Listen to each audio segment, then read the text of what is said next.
Aquí. Ya, listo. Ahí sí comenzaron. Muchas gracias. Bueno, comencemos, doctoras, doctores, ¿cómo están? En esta la segunda sesión con ustedes de procedimiento y proceso contencioso administrativo. Eh, a ver, eh, ¿qué vamos a ver el día de hoy? Ya como vimos el día de ayer, la parte preliminar, ¿cierto? Los dos elementos, solo para retomar de ahí. Primero, fuentes del derecho administrativo, como eso ya me consta a mí que vieron en otras materias. Recuerden, ordenamiento jurídico, todas las fuentes ampliadas del derecho administrativo contemporáneo. Nos va a servir ahora sí para la aplicación material y práctica en procedimientos administrativos, ¿no? Por si acaso. Eh, Sobre todo para la aplicación ahora sí práctica, porque es el quehacer ordinario, natural y en procedimiento administrativo. La idea es ahora sí plasmar todo lo que han visto en las otras materias.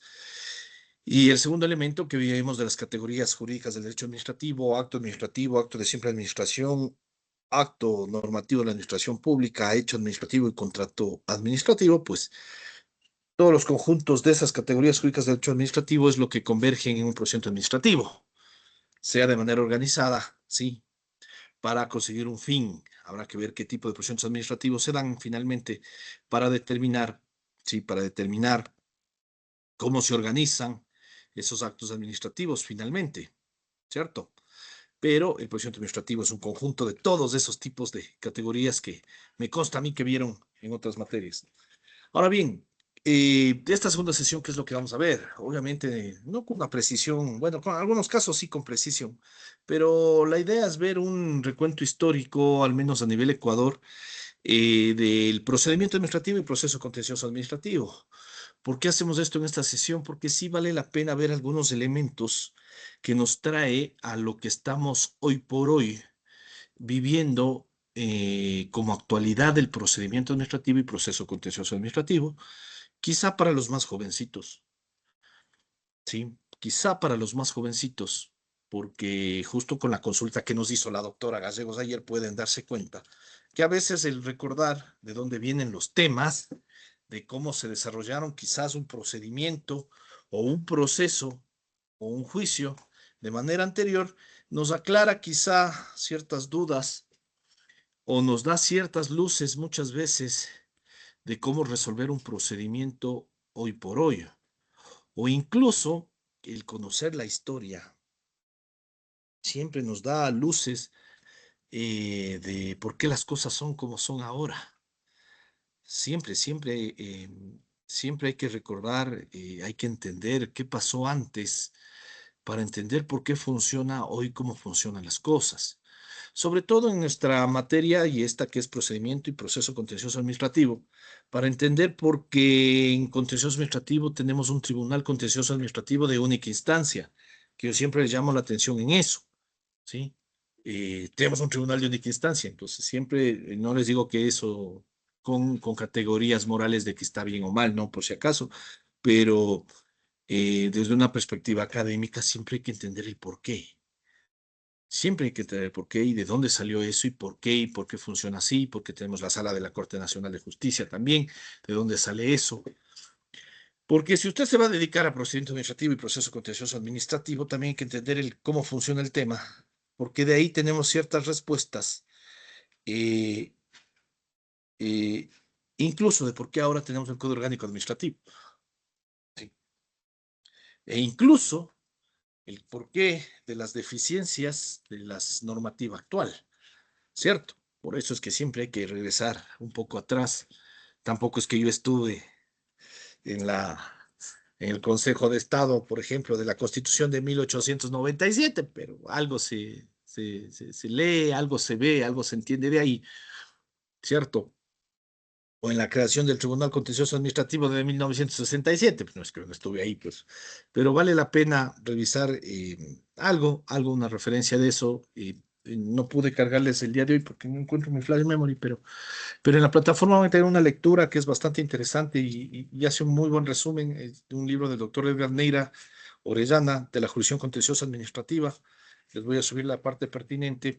Él hace un recuento justo del origen de la jurisdicción contenciosa administrativa que va de la mano del procedimiento administrativo, ¿no?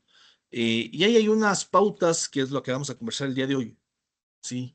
De cierta legislación importante que siempre converso yo en todas las clases o módulos que suelo tener la oportunidad de dictar, porque eso nos da también un poco el contexto temporal en muchas épocas del Ecuador y que uno entiende desde ahí la óptica, la lógica del gobierno, porque finalmente el derecho administrativo siempre va de la mano del gobierno y de la visión de gobierno y de la estructura del Estado que ha tenido en ciertos momentos históricos el Ecuador. Entonces, de esa lectura uno sube en las plataformas, pero léanle porque es bastante interesante y ahí uno va a entender. Y a veces las respuestas, ojo, las respuestas están en esa historia. Ojo, en esa historia. Por eso incluso hasta los precedentes jurisprudenciales uno a veces hasta los puede leer y entender en base a esa historia. Ojo con lo que os voy a decir, en base a esa historia, uno leyendo esos temas también puede hasta entender ciertos precedentes jurisprudenciales o ciertas prácticas que a veces uno aprende de lo cotidiano, de la práctica judicial que uno tiene o de lo que le enseñaron en la práctica, ¿sí? Forense, que se llama. En la práctica forense a uno le enseñan y a veces uno aprendió y nunca se preguntó, pero a veces viene esto de la historia, ¿cierto? Entonces, ¿cómo arrancamos con esto? Vamos primero un poco en lo universal y de ahí vamos ya al Ecuador puntualmente. Recuerden que el derecho administrativo es de las ramas recientes, siempre se señala eso en derecho administrativo, porque no es que es de las clásicas del derecho civil romano, pero eso tampoco implica que administración pública o al menos una incipiente administración pública no hubo. Recordarán que desde que existe la Real Audiencia de Quito, el Ecuador como 1830, desde la creación, desde los primeros gobiernos del Ecuador, obvio que hubo administración pública, ¿no? Que en ese sentido, ¿cierto? En No ese ha llamado a sentido, nadie. eh, No me ha llamado. desactiven los micrófonos porque si vamos a mí, hasta eso me han quitado el poder. Eh, eh, Había administración pública, entonces siempre hubo normas administrativas en ese sentido, siempre hubo normas administrativas en ese sentido, entonces no es que no hubo, siempre hubo, pero digamos que no hubo esa incidencia de lo público como hay ahora, ¿cierto? Eso no vale hacer tanto recuerdo de lo que fue el Estado de Derecho, el Estado Social de Derecho, hasta llegar a un Estado fortificado y tan inmiscuido en tantos sectores de la sociedad como lo tenemos ahora, ¿cierto? Pero de ahí viene el origen también del procedimiento administrativo y del proceso contencioso administrativo. El Ecuador no fue ajeno a esa construcción de un Estado, a esa construcción y esa corriente del nacimiento del derecho administrativo como tal. Que vamos a arrancar del nacimiento del contencioso administrativo, más que del procedimiento administrativo, porque digamos que de la historia del contencioso administrativo es dar cuenta que en cambio en procedimiento administrativo es más fácil, digamos, porque las normas administrativas siempre hubo, procedimiento administrativo siempre hubo. Si ustedes me preguntan dónde podemos encontrar eso o históricamente, quizá fortificado el procedimiento administrativo o el quehacer administrativo de las administraciones públicas, yo siempre señalo que quizá la administración pública por excelencia o donde siempre uno puede recurrir a una organización administrativa con normas administrativas funcionales, eh, lo que son los municipios, ¿sí? Porque digamos que eso en el Ecuador al menos hoy llamados gobiernos autónomos descentralizados municipales, pero lo que siempre fue los municipios y lo que antes se llamaba la ley de régimen municipal y el régimen municipal como principal administración pública y sobre todo las más fuertes, Quito, Guayaquil, ¿cierto? Y con sus particularidades, quizás las ciudades como Cuenca, Loja, ¿cierto? eh, Siempre tuvieron su quehacer administrativo y de ahí tenemos mucha historia sobre el tema en régimen municipal. Entonces, por ahí vamos a después hablar del tema del procedimiento administrativo. Pero vamos al contencioso administrativo. Entonces, el nacimiento del contencioso administrativo en el país, en el Ecuador, ¿cierto? Vino igual que históricamente surgió en mucho del derecho comparado y similar en toda Latinoamérica, ¿sí? De la figura muy a lo francés de la mano de las facultades del Consejo de Estado. Recordarán ustedes que cuando se hablaba más bien en otra materia sobre el tema de la revisión de los propios actos de la administración pública, ¿cierto? Se hablaba que con la famosa división de poderes, ¿sí? Y con la idea principal de la división de poderes o funciones, ¿cierto? División de funciones, eh, eh, se entendió que el Estado tenía una función ejecutiva, judicial y legislativa. Entonces, uno de los grandes principios de la democracia y de la república como tal, ¿cierto? Era esa división de poderes. Y eso no fue ajeno al Ecuador. Por eso es que ya en la Constitución de 1897, época del liberalismo en el Ecuador, Revolución Liberal, Eloy Alfaro, ojo. Esto con más detalles está en la lectura que os voy a subir en la plataforma, por si acaso. ¿Cierto? En la Revolución Liberal, Constitución 1897, ya constó en este Consejo del Estado la posibilidad de la revisión de los actos de la administración pública. Entonces, no fue ajeno, ojo con lo que os voy a decir, no fue ajeno el Ecuador tampoco de esta visión de darle a este Consejo de Estado, a la misma función ejecutiva, esa capacidad de revisar sus propios actos y que es el origen propiamente de la jurisdicción contenciosa administrativa. ¿Sí? Ojo, y recuerden lo que siempre se habla del tema de la justicia contencioso administrativa, porque la justicia contencioso administrativa no es que tiene un origen tan puntual o similar de la resolución de las controversias entre particulares, que es el origen de la justicia civil, mercantil, sino que la justicia contenciosa administrativa parte de la revisión de los propios actos de la administración pública. Es el origen de la justicia contenciosa administrativa tiene otro origen. Por eso es que no es ajeno al Ecuador y por eso es que surge más bien en 1897, ya se le reconoce este Consejo de Estado. Y desde esa constitución en adelante, siempre estuvo vinculado con el Consejo de Estado del Ecuador, ¿sí? Y ahí también hay que hacer un paréntesis, por decirlo así, eh, pese a que no es que es materia propiamente administrativa, pero siempre hay que hacer también alusión al tema eh, como un comparativo, porque van a darse cuenta que ya después y al menos cuando hablemos de las acciones contenciosas administrativas, también hay que hacer una alusión a lo constitucional, porque algo que parece mala palabra aquí en el Ecuador, pero algo que yo hasta ahora critico, nunca nos gusta conciliar lo contencioso administrativo con la jurisdicción constitucional. Uno es más especial que el otro. Pero porque nos llevamos bien, tengo grandes amigos constitucionalistas, pero nadie quiere ceder frente al otro. Y eso ya vamos a ver después los problemas que presenta en nuestro sistema ecuatoriano, ¿sí? Porque realmente, si ustedes se dan cuenta, si bien la jurisdicción constitucional y nunca hasta ahora en nuestro sistema no la estamos conciliando con lo contencioso administrativo, y eso ya van a ver, y vamos a ver conmigo el tema de las falta de conciliación entre las acciones contencioso administrativas y la jurisdicción constitucional.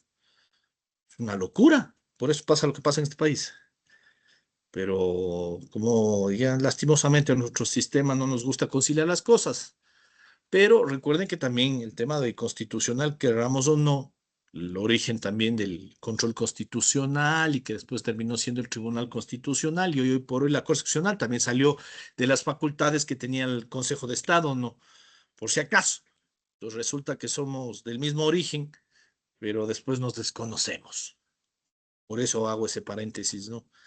Pero recuerden, la jurisdicción contencioso administrativa surge entonces de este Consejo de Estado, sale también de la Revolución Liberal, donde ese Consejo de Estado es parte de la función ejecutiva, ojo, recordarán porque eso es algo fundamental, ya vamos a ir a eso, ¿sí? Eh, parte la revisión o surge esta facultad y se le reserva la facultad de los asuntos de lo contencioso administrativo, ¿sí? De lo contencioso administrativo. ¿Sí?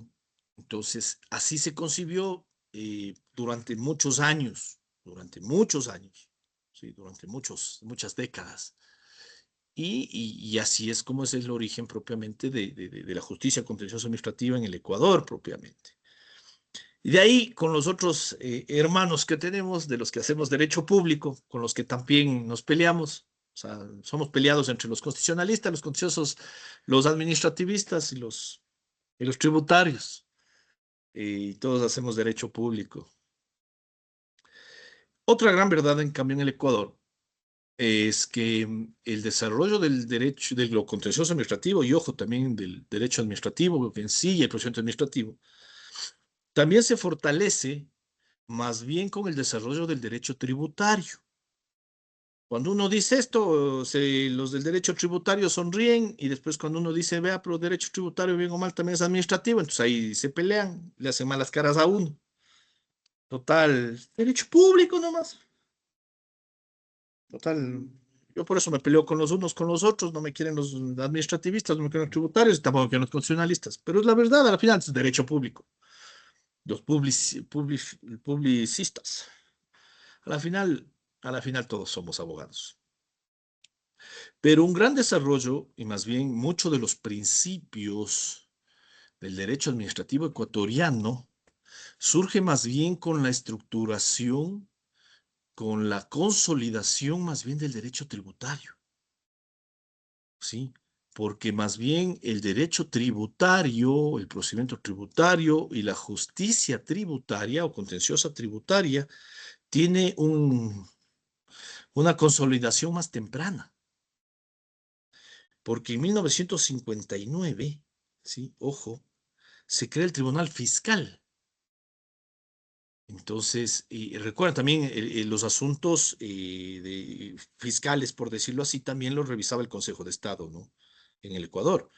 Entonces, todos los asuntos que tienen que ver con el Ejecutivo los revisaba el Consejo de Estado.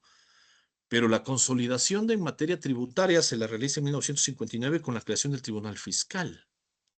Entonces, por eso es que la consolidación, más bien desde el lado del derecho tributario, desarrolla mucho de los principios del derecho administrativo ecuatoriano. Total, nos peleamos entre los tributaristas y los administrativistas y nos debemos mutua colaboración y mutuo respeto. Pero la consolidación más bien más temprana la tiene el derecho tributario, pero de ahí también es que se consolida más bien principios del derecho administrativo. Por eso es que compartimos muchos principios. O sea, sí es verdad que, por ejemplo, hay muchas diferencias. Por eso a veces cuando uno revisa el COGEP no es tan demente, aunque sí, ojo, ojo, que lo que digo esto, después me han de pegar, pero eso discutimos en un simposio el último, hace unos 4 o 5 meses, porque peleaban que no deberíamos tener las mismas normas comunes en el COGEP, pero no es tan descabellada la idea, pero sí, o sea, no es tan descabellada la idea de tener normas comunes, pero sí había que hacer alguna diferenciación más radical de la que tiene hoy por hoy el COGEP, ¿no? Ojo. Eh, eh, sí hay cosas que faltan, sí hay cosas que faltan. Eso sí les doy la razón. Pero tampoco era tan descabellada la idea de tener normas comunes, porque no es que estamos tan lejanos, ¿no? Pero si usted habla con algunos tributaristas, casi le cortan el cuello si dice eso. Pero pasamos peleando entre los que hacen tributario administrativo. Pero la consolidación del derecho tributario más bien en el Ecuador fue más temprana y más bien eso sí ayudó al tema de la justicia contencioso tributaria, porque contencioso administrativa, porque finalmente el aparecimiento ya del tribunal formal como tribunal contencioso administrativo se da en 1967. Salen esas facultades propiamente ya del Consejo de Estado y con una conformación del Tribunal Contencioso Administrativo en 1967, ¿sí? Ya como un órgano jurisdiccional propiamente, jurisdiccional, y ya con una idea de que sea parte de la función judicial, ¿sí? Parte de la función judicial. Recuerden que aquí en el Ecuador y una de las grandes peleas que se tuvo justo en los años 90 y 2000, esta era la idea de la famosa unidad jurisdiccional, ¿no? Recuerden, que es es unos 30 años después de esto, ¿no? No digo que no, pero era la famosa unidad jurisdiccional, ¿cierto? De que la función judicial era una y todo el tema judicial tenía que estar en una sola de las funciones y poderes. Y era por estos temas de que había ciertos tribunales y justicia que no estaba dentro de opción judicial. Uno de los primeros pasos de hacer esa unidad jurisdiccional ya se había dado antes con este tema, ¿no? del Tribunal Contencioso Administrativo con 1967, ya entendiendo que era una función jurisdiccional propiamente de la función judicial con la creación del Tribunal Contencioso Administrativo, y que después ya se plasmó propiamente con la ley de la Jurisdicción Contencioso Administrativa de 1968, ya con la formalización de lo que eran las acciones contencioso administrativas, con una ley especial, una, con la ley propiamente de la jurisdicción contencioso administrativa, ¿sí? Con una ley propiamente, ¿sí? Después hay que recordar que igual otro hito normativo también es la expedición del Código Tributario 1975. Entonces, si había el Tribunal Fiscal en el 59, 67 el Tribunal Administrativo y la Ley de la Jurisdicción Administrativa en el 68. Si usted le suma además en 1975 el Código Tributario, ¿cierto? Y el Código Tributario, como les dije, la consolidación en materia tributaria ayudó mucho también en lo administrativo. Eh, Resulta que ya comenzábamos a hablar ya de una justicia tributaria, con una justicia contencioso administrativa eh, ya especializada, ya fortalecida, al menos vista desde ese punto de vista, ¿cierto? Con tribunales distritales, con la idea, ojo, distritales porque abarcaba una competencia provincial. ¿Verdad? Entonces teníamos una ley especial, ley de jurisdicción administrativa, con una supletoriedad del famoso Código de Procedimiento Civil en ese momento. Y ahí teníamos estructurado la jurisdicción contencioso administrativa, ¿sí? Eso como primer punto para hablar de lo contencioso administrativo, ¿sí? Eh, y así se manejaba el Tribunal Contencioso Administrativo, ¿sí? Con un proceso muy similar en su mayoría al juicio ordinario CPC, ¿no? Muy similar, tenía sus particularidades. Eso ya veremos después cuando veamos juicios contencioso administrativo como tal. Con algunas referencias se hará también a lo que pasaba antes, ¿sí? Hasta que sucede la Constitución del 2008, ¿sí? La parte que les gusta a los más jovencitos. Todo esto pasaba en el Ecuador, porque el Ecuador no es que nace con la Constitución del 2008, doctores, y doctores. Antes del 2008 había el Ecuador antes. Sí había el Ecuador. Y era bonito. Sale la Constitución del 2008, ojo con lo que voy a decir.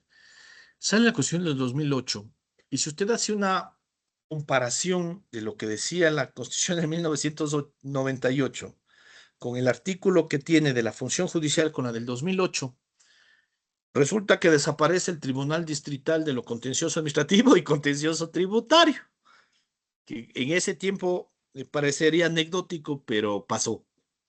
Si usted hace una comparación entre los dos artículos, cuando se hable de la función judicial, en la de 1998 dice la función judicial estará conformada por, en ese momento, Corte Suprema de Justicia, Cortes Superiores, tribunales distritales de lo contencioso administrativo, contencioso tributario, eh, tribunales y juzgados de instancia, me parece que decía en 1998.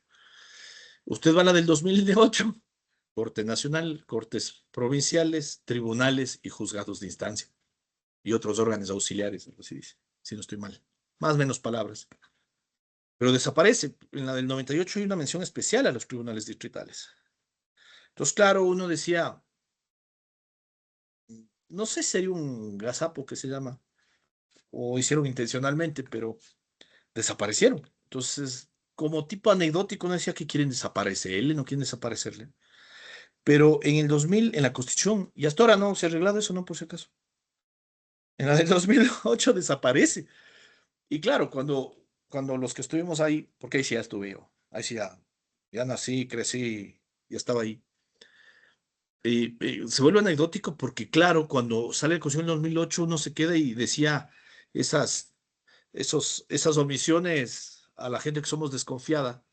Nos llamaba la atención porque decía, más allá de la anécdota, ¿quieren desaparecer o qué pasa?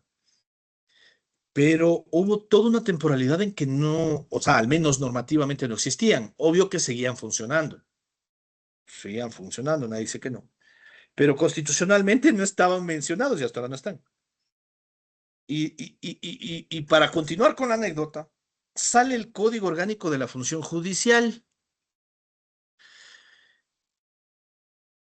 con una intencionalidad medio interesante al inicio, porque ese Código Orgánico de la Función Judicial, que es el que más o menos hasta ahora se mantiene, obviamente con más reformas, pero el texto original de ese Código Orgánico de la Función Judicial sale con una intención por sus normas y que era inicialmente, ¿no? La intención parecía, ¿no? De que existan salas de lo contencioso administrativo y contencioso tributario en las cortes provinciales. ¿Por qué les digo que era intención? Porque nunca es que funcionaron, no por si acaso. Era intención. O sea, en el texto normativo, nunca funcionaron. Y yo les digo porque yo estuve ahí. O sea, no en las salas, no, yo no trabajé nunca en función judicial, pero nunca insistieron. Pero en el texto original del Código Orgánico de Función Judicial estuvo la intención normativa de que sean salas de la Corte Provincial, con el inconveniente que originalmente y siempre se concibió el Tribunal Contencioso Administrativo y Tributario bajo una expectativa, bajo una estructura de distrital. ¿Qué significa distrital? Con una competencia de varias provincias. Pero eso realmente, más allá de la intención de la norma, eh, nunca operó, nunca funcionó. Nunca operó, nunca funcionó. Eh, Después vino una reforma, la reforma tomó un año, si no estoy mal, 2010, ya creo que fue la reforma, veamos el dato exacto. Yo hablando de memoria he tenido aquí el texto, hablando de memoria. Pero claro, si uno va al texto original de la Código Orgánico de Función Judicial, yo decía, va a haber salas provinciales, pero nunca funcionaron, eso sí les doy fe porque yo ya estuve ahí. Y nunca funcionaron, y claro, seguía el Tribunal Contencioso Administrativo y Contencioso Tributario operando como operaban, ¿sí? Más allá del texto del Código Orgánico de la Función Judicial. Después vinieron las reformas propiamente al, al Código Orgánico de la Función Judicial, y propiamente el Código Orgánico de la Función Judicial finalmente retornó a la idea y de lo que entendemos ahora, la existencia y siguen existiendo los tribunales distritales bajo el concepto de distrital de lo contencioso administrativo y contencioso tributario, bajo una competencia de varias provincias, por eso sigue siendo distrital, ¿cierto? Sigue siendo distrital. Eso en cuanto a la conformación ya del tribunal como tal. Eh, y que aparecen, obviamente, hoy por hoy, y usted puede encontrar eso en el Código Orgánico de la Función Judicial, ¿sí? Y tanto así que lo encuentra en el Código Orgánico de la Función Judicial con las competencias propiamente del Código Orgánico de la Función Judicial, ¿sí? Y ahí encuentra las competencias que tienen los tribunales distritales de lo contencioso administrativo y contencioso tributario, ¿sí? Y ya estructurados propiamente como tal, y así funcionan, y así se entiende, ¿cierto? Si no me equivoco, Tribunal Distrital, Quito, Guayaquil, Puerto Viejo, Distrital y, ¿cómo es? Administrativo y tributario, Ambato y Loja, ¿sí? Que tienen la competencia tanto contenciosa administrativa y tributaria. Ah, y el distrital, contencioso administrativo y contencioso tributario que hay en Cuenca. Sí. Entonces, eso en cuanto a la historia de la conformación. Otro hito importante y muy importante realmente en lo contencioso administrativo, que sí hay que admitir, que ya vamos a hacer la referencia en cuanto a normas de procedimiento administrativo, tiene que ver con el aparecimiento del Código Orgánico General de Procesos, ¿sí? Cuando sale la Constitución de 2008 en cuanto a conformación del Tribunal Contencioso Administrativo, por un lado pasa lo que les comento, ¿cierto? En cuanto a conformación, este tema hasta cierto punto anecdótico, pero hasta que llegamos a lo de hoy, que es lo que existe de Código Orgánico de Opción Judicial. que ya está ahí el tribunal, sabemos que funciona el tribunal, ¿sí? En cuanto a organización, eh, en el 2015, ¿cierto? Cuando se emite el Código Orgánico General de Procesos, también se da un hito importante, y en eso le cuento, yo estoy lleno de anécdotas. Viene la influencia del tema constitucional, y por eso les hacía referencia que, pese a que de alguna forma somos medios hermanos con los constitucionalistas, pero nunca conciliamos bien la jurisdicción constitucional. Uno de los grandes problemas que teníamos con la ley de la jurisdicción contenciosa administrativa es que los procesos en cuanto a tiempo, ¿sí? Ya también estuve, ¿sí? En cuanto a tiempo de duración, eran increíbles, hay que ser muy honesto.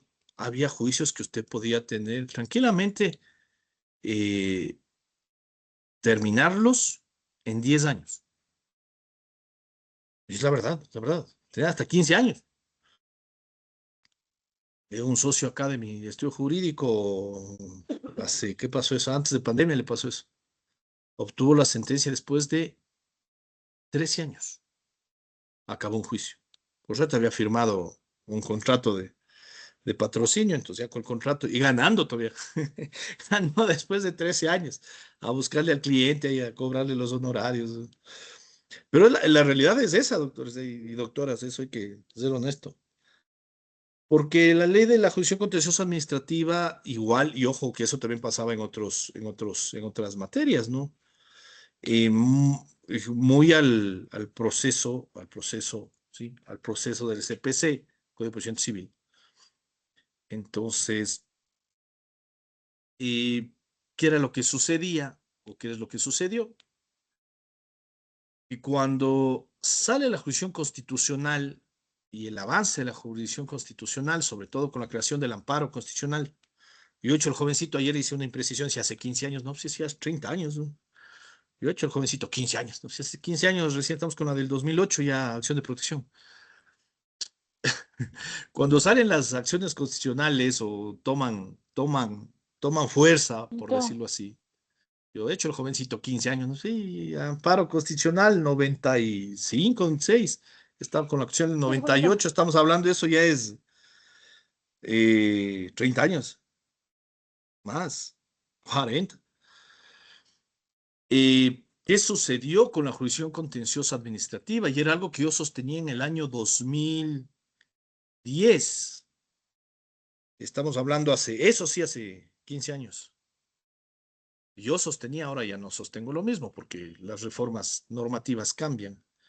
Pero yo hace el 2010, yo sostenía que el impulso que trajo la Constitución del 2008 y la Ley de Garantías Jurisdiccionales y Control Constitucional, ¿sí? Bueno, esa vino un poco a restringir, pero en los 2 años antes de que salga la Ley de Garantías Jurisdiccionales y Control Constitucional, y ahí sí fue como ahora es la famosa, ¿cómo es el famoso deporte? Es el vale todo, el UFC, como esos 2 años antes que salga la Ley de Garantías Jurisdiccionales, Control Constitucional, Dios mío, las garantías jurisdiccionales ahí sí era vale todo, porque la Ley de Garantías Jurisdiccionales vino a frenar el tema, ¿sí? Por eso muchos son enojados, porque dijeron que eso mató las garantías jurisdiccionales. Pero la brecha que hubo entre la Constitución del 2008 y la Ley de Garantías Jurisdiccionales, año y medio, no fueron 2 años, eh, de miedo, claro. Entonces, por eso hablo del 2009, 2010. Yo ahí sostenía que la jurisdicción constitucional, en esos años, ahora ya no, porque todavía no salía, imagínense, todavía no salía el COGEP. Yo sostenía en esos años que la jurisdicción contenciosa constitucional lo que iba a hacer era dar ¿cómo es? La puñalada final a lo contencioso administrativo. Y no por tema teórico ni por tema jurídico específico, sino por un tema de lo que llamarían los gringos análisis económico del derecho, que es ser un elector racional. que es lo que hasta ahora hace la gente. Si usted tiene que poner, y ya vamos a ver eso también más a detalle en posteriores sesiones, pero si usted tiene que poner una acción subjetiva, ¿cierto? Que en esos años, no con COGEP, bueno, y ahora con COGEP estamos igual. No tan igual, pero por ahí vamos. Pero usted tiene que poner una acción subjetiva, y yo le digo que le demora, ojo, unos 5 añitos, y en ese tiempo le demoraba una acción subjetiva 10 años.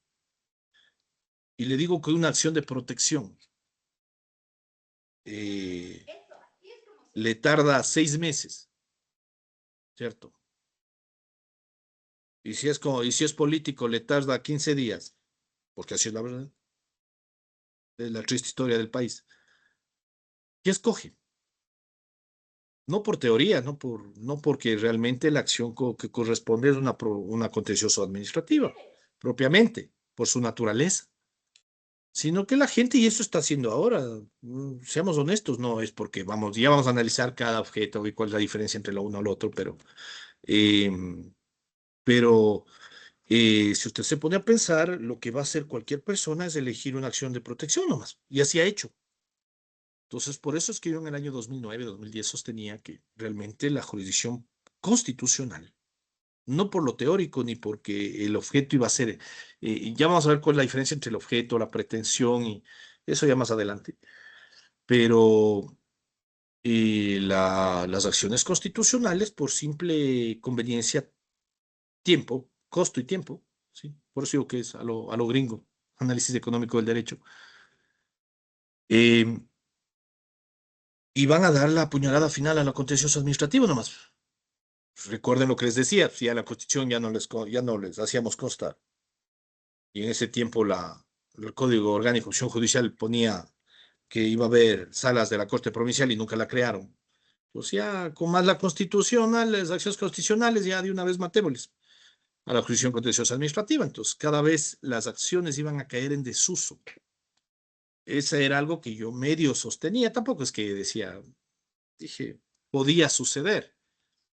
Y que en algo sí ha pasado, porque claro, si ustedes pueden escoger entre una acción de protección y una acción subjetiva, finalmente la gente muchas veces por tiempo, no tanto porque el objeto o la pretensión es adecuada, ¿sí? A la acción o a la jurisdicción, termina decantándose por una acción constitucional. Eso ya veremos más adelante, eh, el deber ser de las cosas, pero eso terminó sucediendo. Pero una de las soluciones, o digamos algo que sí sucedió cuando surge el COGEP, ¿sí? El COGEP sí solucionó este inconveniente, porque el momento que en el año 2015, pero ya le digo, pero estamos hablando de 2008 que sale la Constitución, al 2015 estamos hablando de 7 años en los cuales realmente mucha gente se decantó por la jurisdicción constitucional, no siendo la óptima o siendo la correcta, ¿sí? Más allá de que ya en temas políticos, el oficio que circuló ahí, ya sabemos muchas cosas que pasaron ahí, ¿cierto? Y muchas veces la decisión no pasó por realmente el tema jurídico propiamente, sino de conveniencia, costo-beneficio. Muchas de las controversias, en vez de decantarse a lo contencioso administrativo, terminaban decantándose en lo constitucional. Y muchas veces ya en el olvido, porque eh, no llegaban a judicializarse muchos temas, por el tema de costo-beneficio. Pero el COGEP de alguna forma sí solucionó eso, porque el momento que entra en vigencia, eh, y hablamos del juicio por audiencias, en un principio, ¿cierto? En un principio, sí significó un impulso para lo contencioso administrativo, en tanto en cuanto le dio una agilidad al proceso. Porque basado en la estructura de audiencias, al menos, ya un juicio no puede durar 15 años, 10. Es más, en un inicio, cuando fue el periodo de transición, esto igual, otra anécdota histórica, como era el periodo de transición, muchos de los juicios iniciales duraban hasta poco tiempo, porque claro, desde el punto de vista de los tribunales, de lo contencioso administrativo, se dividió el trabajo. Entonces, algunos de los jueces contencioso administrativos se encargaban de despachar bajo CPC y para arrancar con COGEP, recuerda eso como anécdota, otros jueces se animaron a comenzar a sustanciar procesos con COGEP. Entonces, las nuevas causas arrancaban desde cero. Estas nuevas causas hubo un periodo que volaban. ¿Por qué? Porque comenzaban desde cero, pues, porque esa fue la organización que tomó los tribunales. Entonces uno gratamente quedó impresionado al inicio, porque claro, estas nuevas acciones volaban, porque funcionaban tal cual uno lee el COGEB y dice, oh, wow. Pero claro, después, ¿qué sucede? Y es uno de los grandes problemas, no a nivel de solo los operadores de justicia, sino a nivel de la función judicial y de la cultura jurídica ecuatoriana, que muchas veces entra a litigar cosas que no debían litigarse. Entonces, lo que sucedió ahí es otra vez represamiento judicial en función de acumulación de causas. Y se llega a que otra vez los procesos contenciosos administrativos también tienen una larga duración hoy por hoy, ¿sí?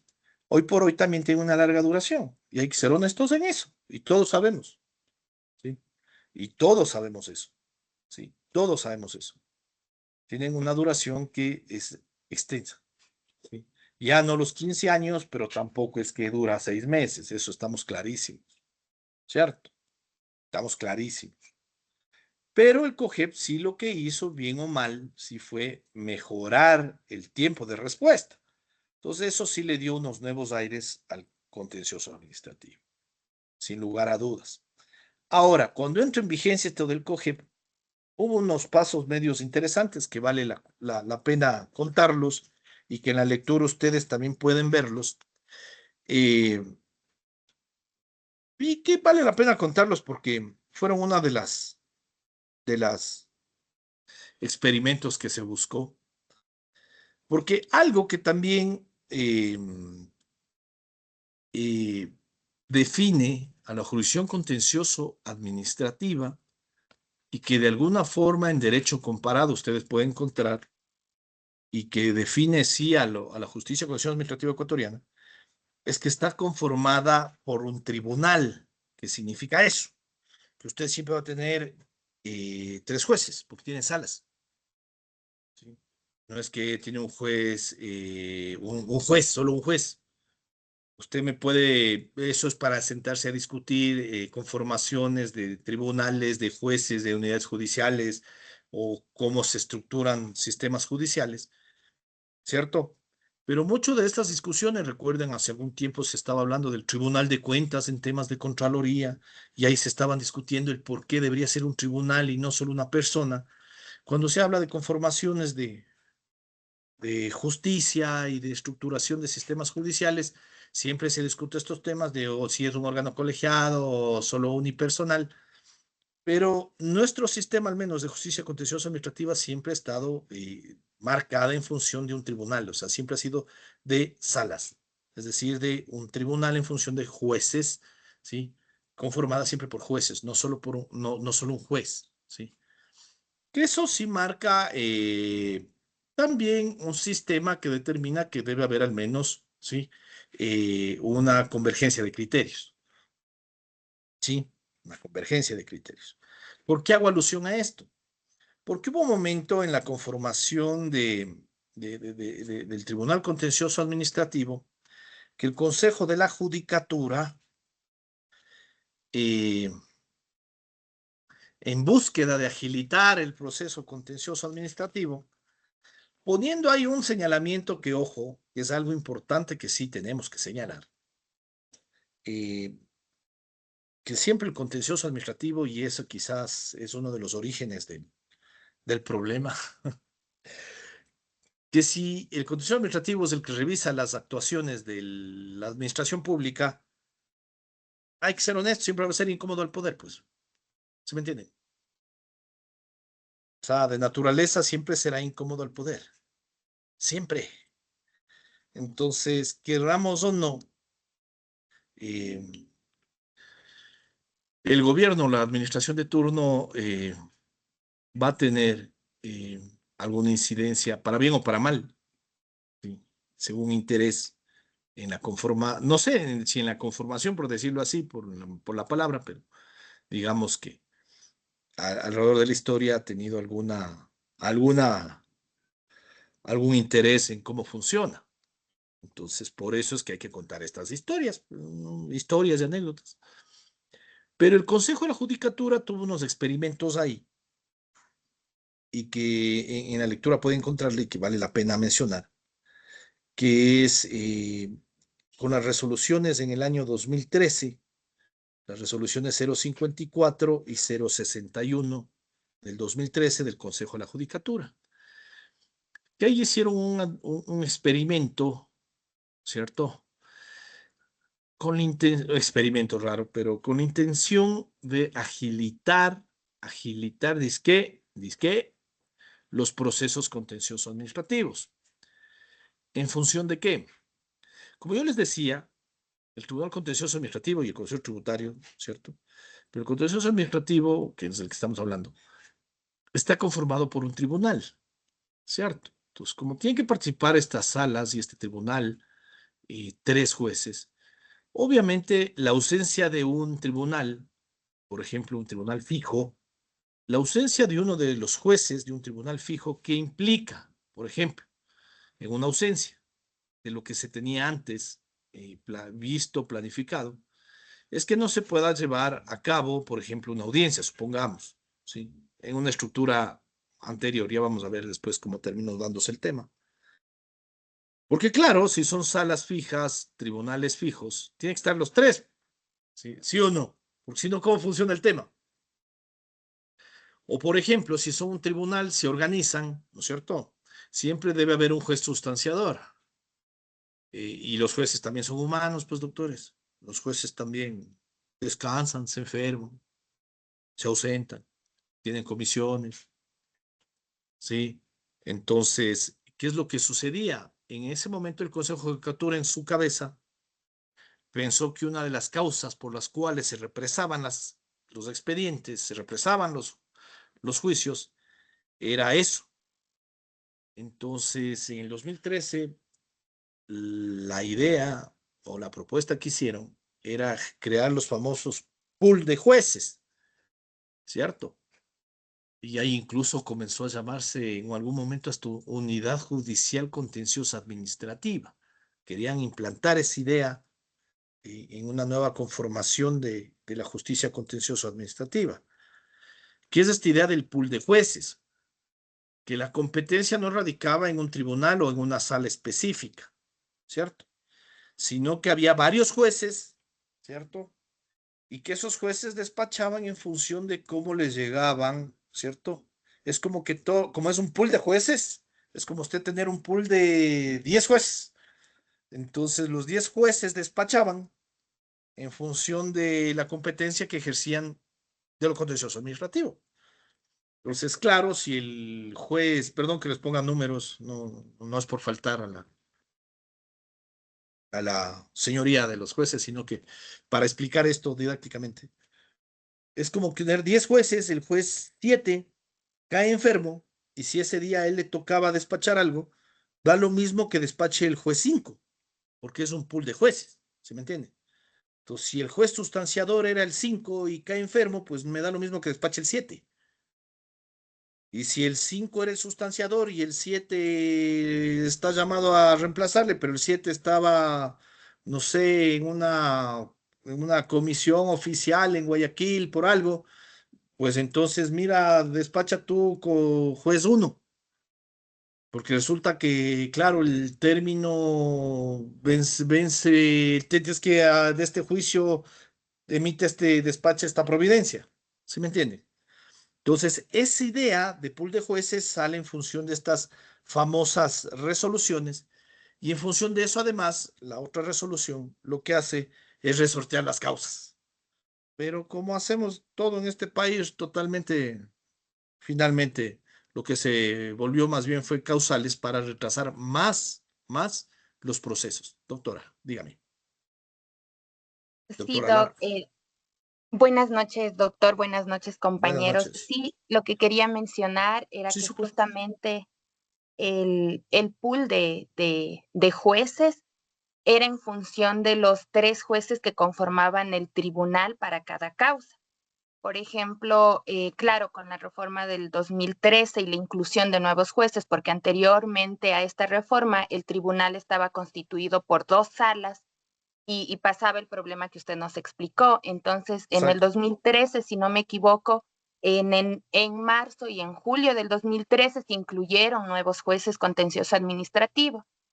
Y es Exacto. ahí donde en cada juicio, o sea, ya no se tramitaba por sala, sino que cada juicio tenía un acta de sorteo que determinaba a 3 jueces. Y cualquiera de los 3 jueces cada día justamente podía ser sustanciador o podía estar en Exacto. calidad de ponente.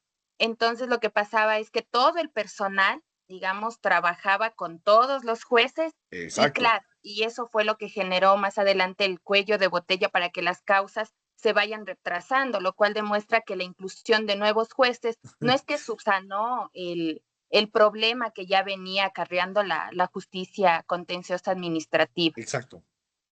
Exacto, doctora. Lo que decía del 10 jueces era para graficar el tema, ¿no? O sea, era como para que me entiendan cómo funciona un pool de jueces.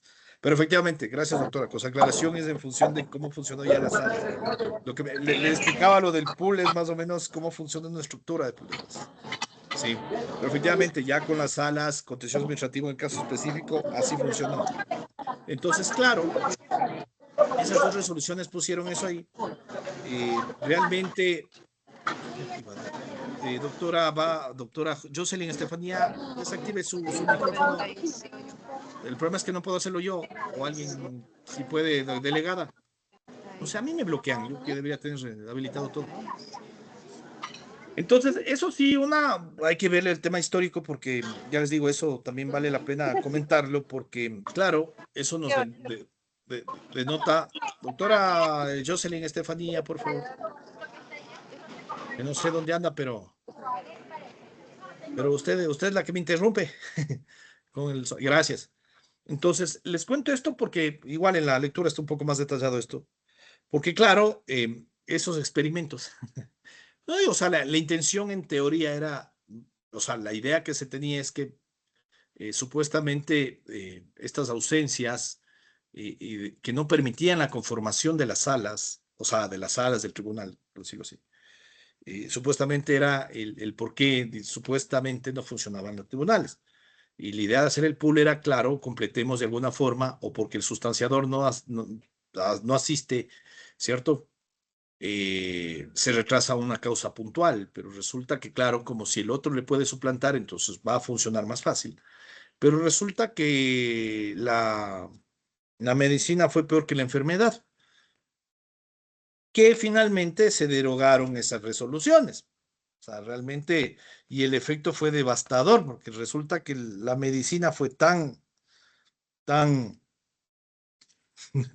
tan, tan, tan devastadora que más bien lo que se consiguió fue todo lo contrario, ¿cierto? Todo lo contrario. Que realmente lo que se logró fue ratificar el funcionamiento que se tiene hasta ahora, ¿cierto? ¿Por qué les hago mención a esto? Y por eso le digo, por eso me gusta ir a la historia, a las anécdotas y a la historia. Porque en cambio, hoy por hoy sostenemos igual la figura del tribunal. Por eso es que hace algunos meses que se hablaba el tema de Contraloría. Recuerden, y que se hablaba de que, ay, vamos a hacer las reformas y que haya un tribunal de cuentas. La diferencia entre tener una sala o un tribunal enriquece la justicia en tanto en cuanto usted tiene criterios de varias personas. Entonces entiende que una sentencia emitida por un tribunal al menos le garantiza a usted, ¿cierto? Una calidad de justicia, al menos en cuanto a una sentencia, eh, menos subjetiva en tanto en cuanto 3 personas, al menos, con un criterio eh, unánime o al menos mayoritario, le determine usted desde el punto de vista de conocimiento, que es algo más próximo a lo que se espera de una verdad al menos procesal. que en cambio de la justicia o de una sentencia, ¿sí? De un juez único, es decir, de una unidad judicial, de una persona, es como un criterio único. Por eso es que, por ejemplo, en estructuras judiciales, las máximas cortes generalmente sí están conformadas por salas, porque se entiende que hay un criterio, sí, uniforme. Entonces, como uno sabe decir ¿cómo es? En conocimiento profano, dos cabezas piensan mejor que una. Eso es en palabras sencillas. Entonces, imagínese, si dos piensan mejor que una, se entiende que tres más. ¿Sí me entiende? Entonces, esa es más o menos las ideas de los juicios. Entonces, al menos si usted tiene un tribunal, es como que hay un criterio uniforme sobre un aspecto específico del derecho. Entonces, eso supuestamente le garantiza más un fallo de un tribunal frente a un fallo de un juez. Entonces, en un tribunal de única instancia o un juicio de única instancia, el tener un tribunal, ¿sí? Al menos le da una cierta garantía, mayor a que sea, por ejemplo, un juicio de única instancia de un solo juez.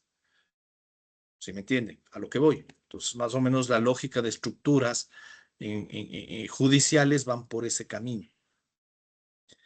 Pero ya le digo, esta anécdota histórica sucedió y más bien la medicina fue peor que la enfermedad, que se regresó más bien al sistema anterior,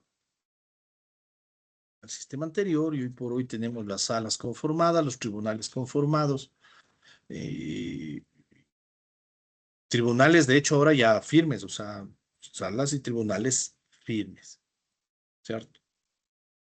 Y así se funciona. Pues usted mira, ¿y para qué vemos estas cosas? Porque esto es lo que nos explica cómo funciona la justicia contencioso administrativa y el porqué de muchas cosas. Y el porqué de muchas cosas, ¿sí? Y el porqué de muchas cosas. Ahora, por temas de territorio, ahí también hay que hacer un pequeño comentario, una pequeña alusión, ¿cierto?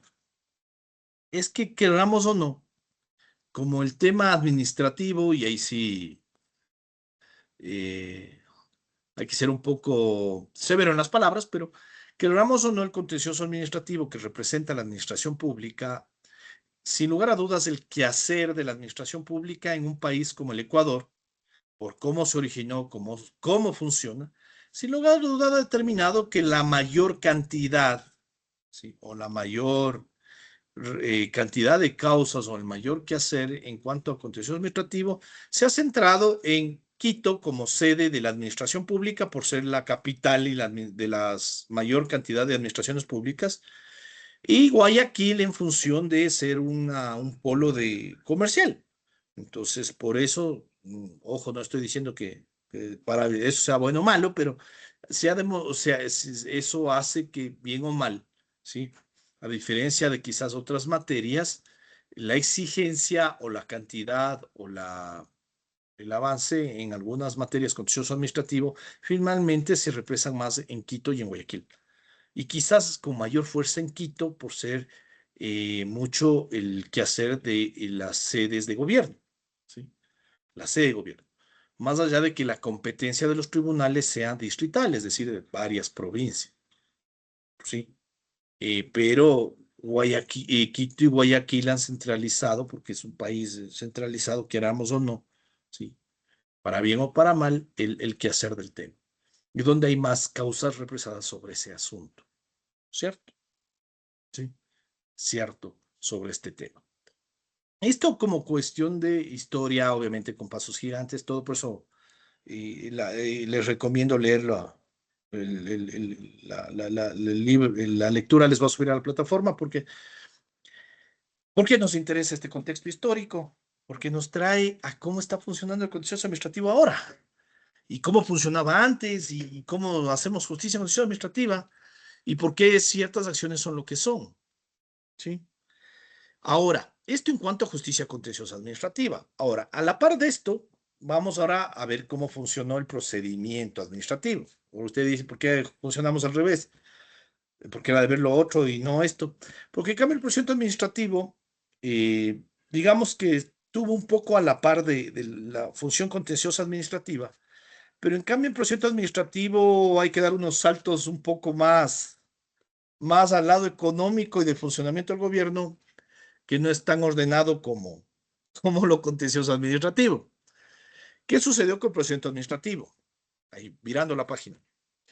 Como yo les decía, a ver, desde los inicios hay administración pública. Entonces, hablar de una historia de que desde cuándo originó el procedimiento administrativo, eso el otro día oía en un simposio que decía, no podemos hablar propiamente de que había procedimiento administrativo, y alguien dijo, no, sí, siempre hubo. Y yo más bien sí me incliné por el que dijo la verdad, pues siempre hubo un procedimiento administrativo de algo, siempre habrá, y siempre habrá que señalar que siempre hubo un procedimiento administrativo de alguna cosa, debe haber en las incipiencias de la administración pública aquí en el Ecuador. Como yo les dije, cuando uno habla de esto, las administraciones públicas, si usted dice, no, es que gobierno central, en los inicios de la República del Ecuador, se remitía muy poco a la protección del Estado y del orden interno, cierto es, pero insisto, de la Real Audiencia de Quito, siempre hubo procedimientos administrativos, o sea, es difícil no concebir que haya algún procedimiento administrativo por más pequeño que exista, ¿cierto? Con una concepción como lo tenemos ahora de un régimen de impugnación y de debido proceso, obviamente eso no, ya vamos a marcar algunos hitos sobre ese tema, ¿no? Pero siempre hubo alguna concepción de procedimiento administrativo como un trámite administrativo al menos, o como una gestión administrativa. Entonces, por eso más bien no hago un resumen como lo contencioso administrativo, que sí surgió como una jurisdicción propiamente, una justicia administrativa. Pero en procedimiento administrativo hay que entender que lo que sí sucedió aquí en el Ecuador es que el desarrollo del derecho administrativo, y sobre todo ahí muy de la mano el procedimiento administrativo, hay que verlo más bien asociado al desarrollo histórico del Ecuador, ¿sí? Y yo más bien ahí me inclino a hacer la típica gráfica económica o de tendencia económica ecuatoriana, que sí responde a los ciclos económicos, o el gráfico de los ciclos históricos que hacen más bien desde el lado económico, porque cierto es que la historia va, la típico gráfico histórico que ahora estamos acá y ahí subimos y ahí bajamos y ahí subimos y bajamos, con la diferencia que aquí en el Ecuador somos algo especiales porque nunca dejamos, y eso sí es un criterio personal, ojo, no es que es así per se, pero mi criterio personal es que para bien, nosotros nunca acabamos de aplicar algo por completo, para bien, pero para bien, porque eso nos ha salvado de muchas cosas. Pero la historia es cíclica, y eso significa que para explicar esto del procedimiento administrativo, más bien nos tenemos que entender que el Ecuador ha tenido ciertos ciclos en los cuales el régimen de gobierno ha determinado una mayor o menor actuación o una mayor incidencia del gobierno en la sociedad, ¿sí? No como quizás en otros estados, que uno puede hablar de un estado liberalizado, ¿sí? O una intervención mínima del Estado en la sociedad o en la economía, o un estado intervencionista, proteccionista máximo en la economía. No hemos llegado a esos extremos, por eso les decía que el Ecuador siempre en eso ha sido simpático e interesante.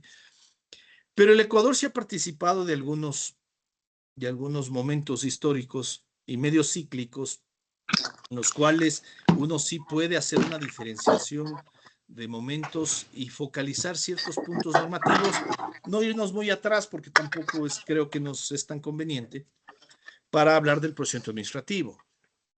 Primero, y eso se va a dar cuenta haciendo unos pequeños links en contencioso administrativo, Emma, ¿sí? lávese las manos, mi amor. Doctora Nadia Karina Villavicencio, su micrófono, por favor. Ay, perdón, perdón.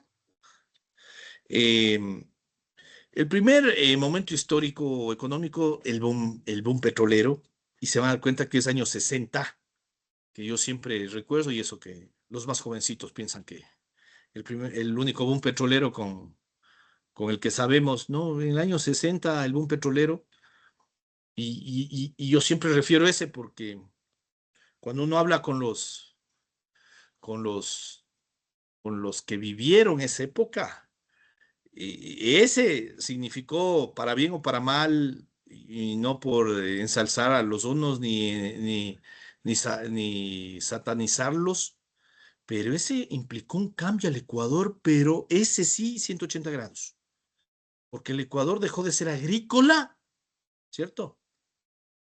Sí. A, no agroindustrial, porque hasta ahora no somos agroindustrial, pero a una suerte de país semipetrolero, porque fuimos petrolero perfecto, pero dejamos de ser agrícola, así, agrícola, agrícola. O sea, en pocas palabras, doctores, yo no es que viví esa época, pero de lo que he investigado y conversado, este país no tenía ni calles pavimentadas, hay que ser honesto. No había luz, no había servicios básicos, no había televisión. Los jovencitos ahí como los doctores ahí, esos no saben qué es eso. Pero en los años 60, sin el boom petrolero, este país, doctores, doctoras, no había luz eléctrica en todo como hay ahora. Pero hablar de un teléfono celular. El tiempo cuando surgió YTL, con el boom petrolero surgió CEPE, que después terminó siendo Petroecuador. Llegó la primera televisión a color. Ese es el boom petrolero. Como ahora solo pasan viendo TikTok en el celular, no saben lo que significa eso. Pero, pero el boom petrolero implicó a sí mismo como ese crecimiento económico de un país eminentemente agrícola, porque eso era el Ecuador. Tuvo el boom cacaotero, nadie dice que no. El boom bananero, pero si ustedes se dan cuenta, son temas agrícolas. No es que no había plata, pues sí había plata acá. La gente que igual importaba el Panama Hat, pero por eso se llama Panama Hat, porque nosotros no teníamos ni conocimiento de eso, podemos poner el nombre del otro país. Pero ahí comenzó a haber asfalto en este país. Claro que se llevaron también, porque la corrupción, lastimosamente, en este país es el mal desde siempre, que hay que erradicarlo y para eso la educación es lo principal. Pero el boom petrolero lo que también trajo en su momento, como yo siempre señalo, fue el crecimiento de la administración pública. Con el crecimiento de la administración pública, obviamente crecieron las leyes administrativas y crecieron con las leyes administrativas, crecieron las administraciones públicas y obviamente crecieron los procedimientos administrativos. Pero asimismo crecieron de manera desorganizada. Cada institución pública tenía su procedimiento administrativo, cada institución pública tenía su ley particular. Y si ustedes se dan cuenta, mire, estamos hablando del boom petrolero años 60. ¿Qué coincide con eso? Que hay que hacer link. 1967, la creación del Tribunal Contencioso Administrativo y la expedición de la Ley Contenciosa Administrativa. Entonces, por eso no es que es tampoco aislado que haya surgido la Ley de lo Contencioso Administrativo, porque coincide con el boom petrolero porque comenzó a haber mayor actividad administrativa. Coincidió con la ley, con el boom petrolero asimismo. ¿Por qué? Porque comenzó a haber mayor administración pública.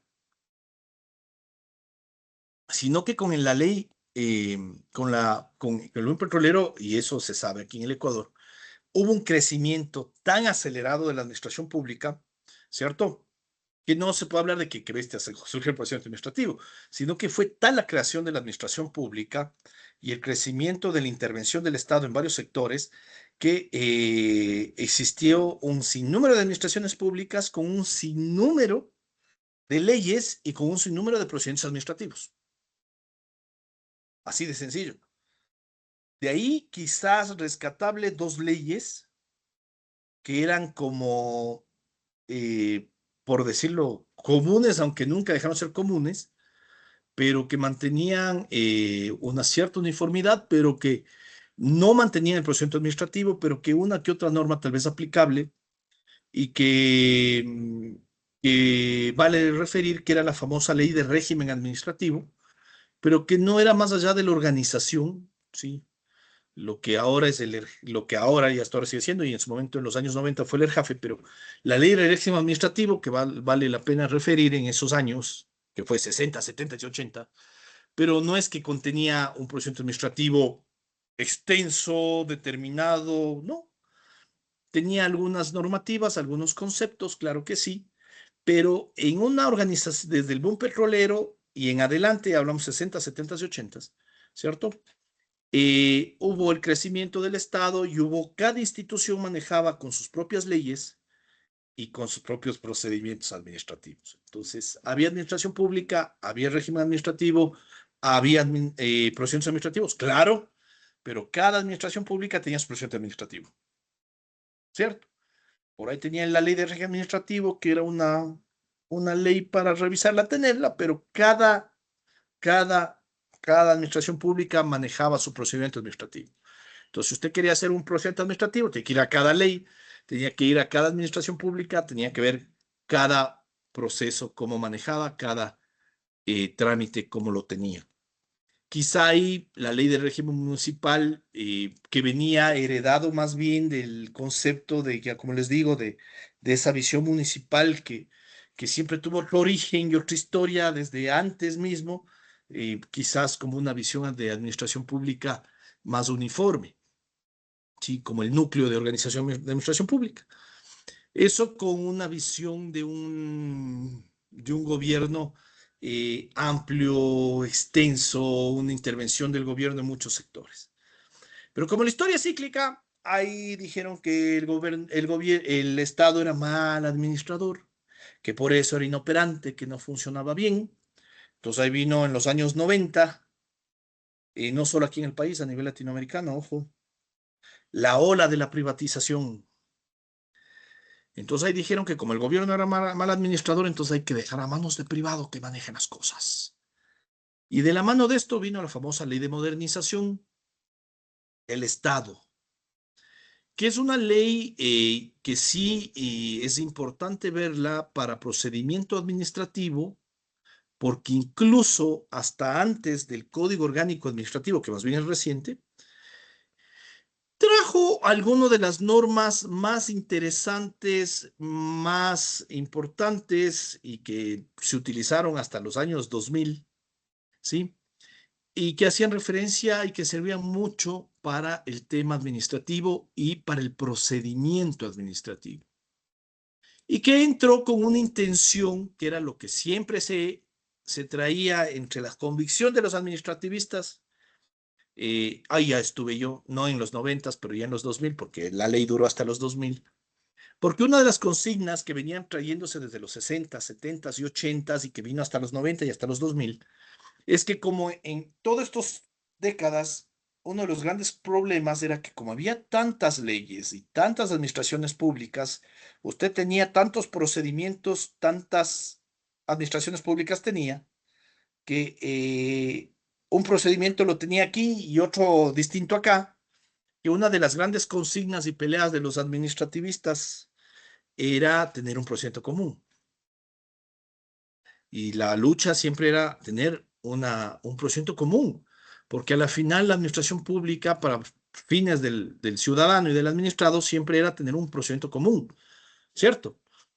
Porque a la final había particularidades, sí, en temas de temáticas, en temas de sectores, pero la garantía, el trámite, el procedimiento son similares. Entonces, en garantías de un debido proceso del ciudadano, debe haber un procedimiento común, pues.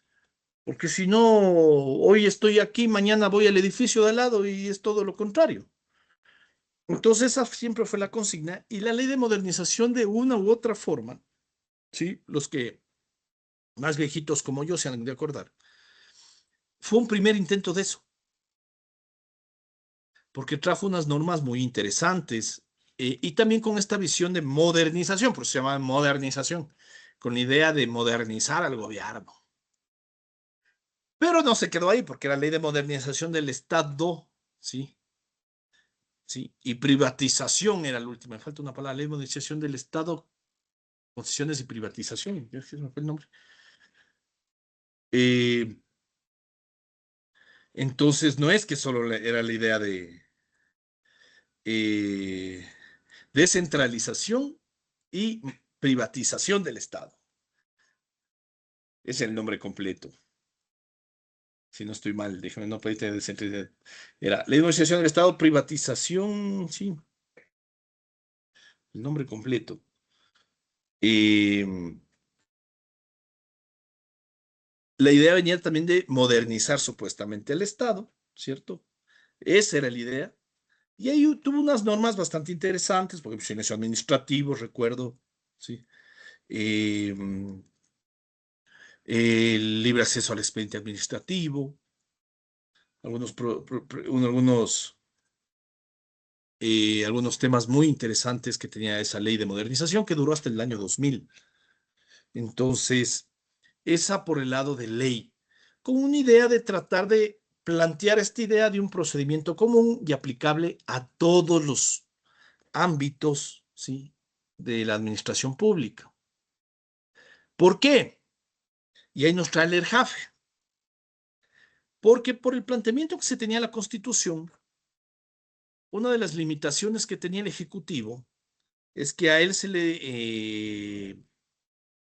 el Ejecutivo, la función ejecutiva, tiene, y hasta ahora, tiene la facultad de normarse a sí mismo, ¿no? Pues ya estructurarse a sí mismo, ¿cierto? Que recuerdan esa ley de régimen administrativo que yo les señalaba. En esa ley de régimen administrativo también se le organizaba, o de alguna forma, una organización mínima al Ejecutivo, que de alguna forma le ponía como una camisa de fuerzas de cómo organizarse. Entonces, lo que se diseñó en la Constitución de los años 90 era como decir, oye, no, pues el Ejecutivo, démosle la posibilidad de que él se organice, porque él tiene que administrar como parte de esta modernización del Estado para que él, entonces dijo, no, que él se organice solo. Y parte de esa idea del organizarse solo, entonces se eliminó esa ley de régimen municipal, de ley de régimen administrativo, que le decía, mire, el Ejecutivo tiene estos ministerios, dijo, bueno, ahora usted mismo decídase cómo se va a organizar. Pero parte de esa organización también fue que a través del Estatuto del Régimen Jurídico Administrativo de la Función Ejecutiva como un estatuto autónomo, expide también las normas en su momento y desde el año 90, o sea, todos estos años 90,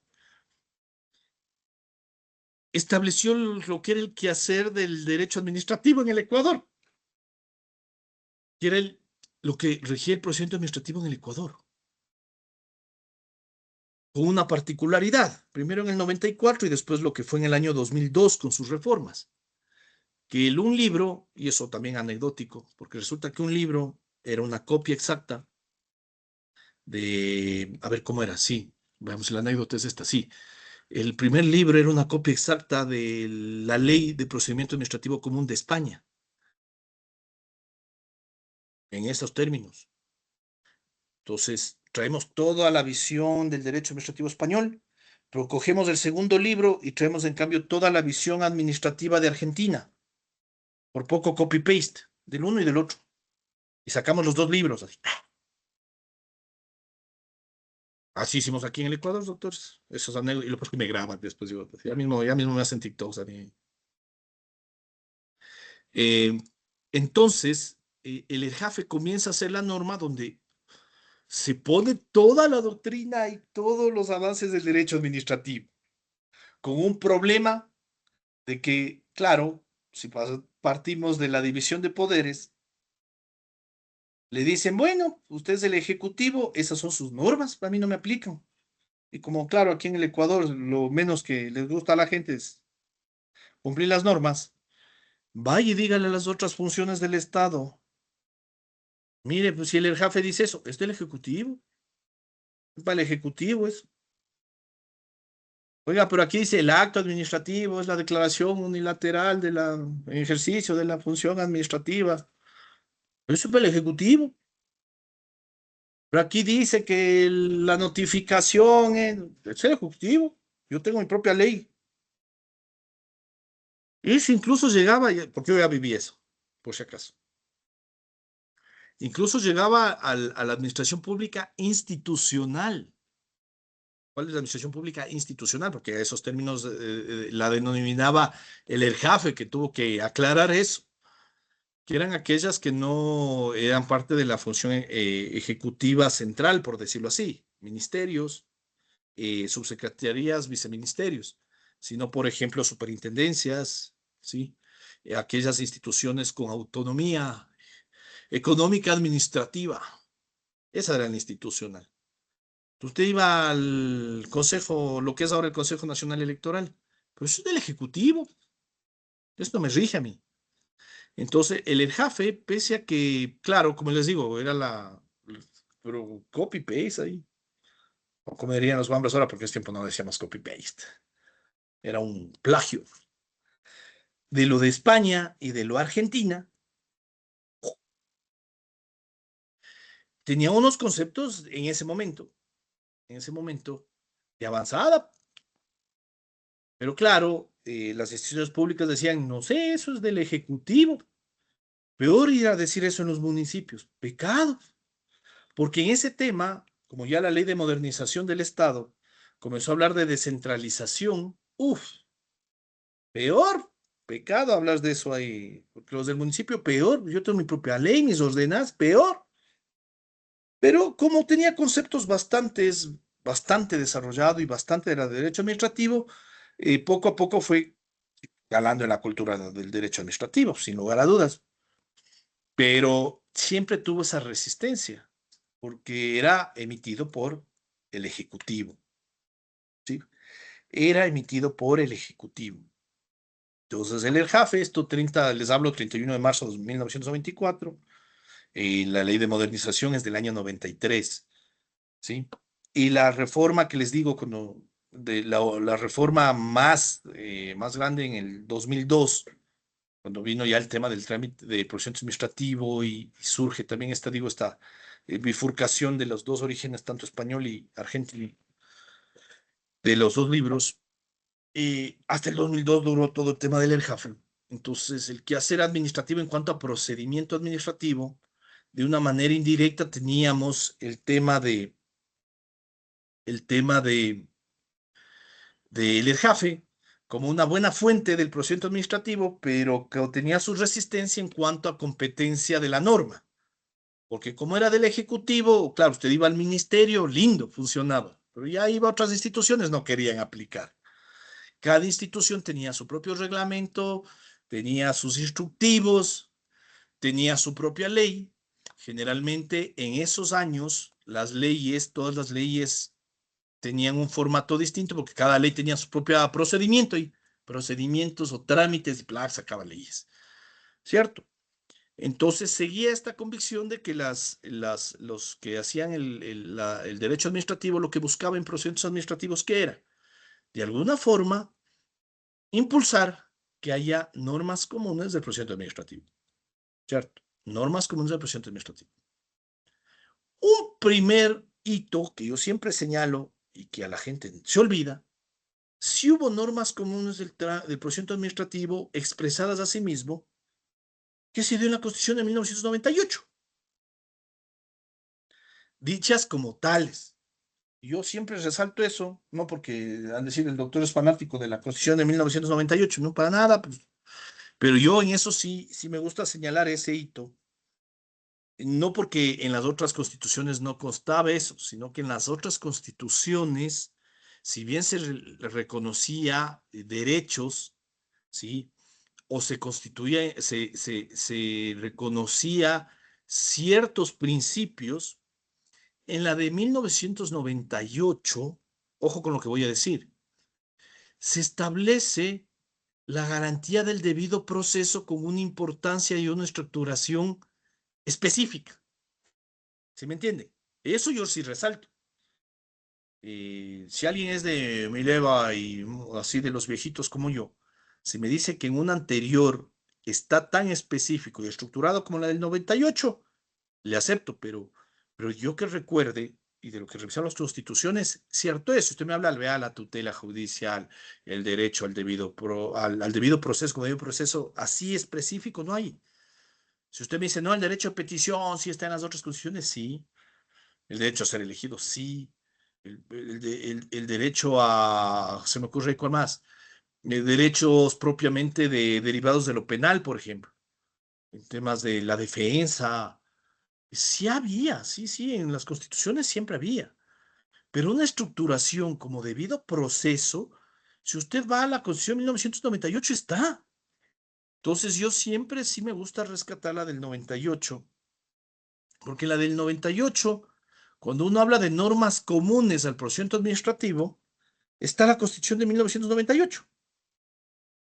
Porque en esta Constitución de 1998 está impreso esta idea de los años 90. Porque en los años 90 sale la del 98, que no digo porque está bien o mal, sino que está esta idea que yo les decía. ¿Qué es lo que se quería hacer en el 98 y cuál era lo malo, por ejemplo, en el 98? Decir que yo soy fanático de esa, no. La idea de la modernización del Estado, la idea de la descentralización, la idea de los servicios públicos con participación de los privados. Y parte también de esto, la idea que tenían en esos años, ¿cierto? Y que sí se plasmó ahí, era también un proceso común en todas las instituciones públicas. Y eso se estructuró a través del debido proceso, ¿sí? Marcado así como garantías del debido proceso. Y eso sí estuvo como hito en 1998. Algo que ahora también está en la Constitución del 2008, incluso más desarrollada, ¿sí? Con mayores, incluso con mayor detalle, como garantías del debido proceso. También está en la Constitución del 2008, que también hay que resaltarla. Y que ya vamos a ver eso en la siguiente sesión uno por uno, ¿cierto?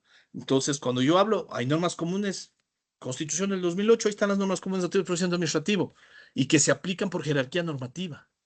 Así que no me van a decir que no, eso no aplica, porque eso solucionaba de que el cuestionamiento que se hacía del JAFE, ¿sí me entienden a lo que voy? Entonces el JAFE, no, eso es del Ejecutivo. Ah, claro, pues yo tengo el derecho de recurrir. Sí, pero en el JAFE dice apelación, revisión. Ya, es el problema del JAFE, si no lo quieres aplicar, perfecto, porque eso dice que es del Ejecutivo.